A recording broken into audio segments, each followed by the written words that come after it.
వారి అంతము నిస్సందేహముగా నా చేతుల్లోనే ఉంది. ఎప్పుడైతే పాపం పడగ విప్పి బుసలు కొడుతుందో అప్పుడు నేను కలికి అవతారం దాల్చి భూలోకానికి వస్తాను. అగ్ని అశ్వం అధిరోహించి సత్యము న్యాయము అనే ఆయుధాలతో అసత్యమును హతమారుస్తాను. తర్వాత భూతలం పాప విమోచనం పొందుతుంది.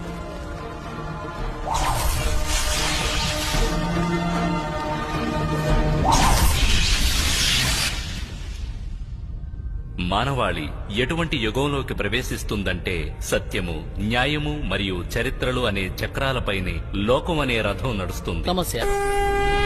యదా యదా హి ధర్మస్య గ్లానిర్భవతి భారత అభ్యుత్థానం అధర్మస్య తదాత్మానం సృజామ్యహం పరిత్రాణాయ సాధూనాం వినాశాయ చ దుష్కృతాం ధర్మ సంస్థాపనార్థాయ సంభవామి యుగే యుగే.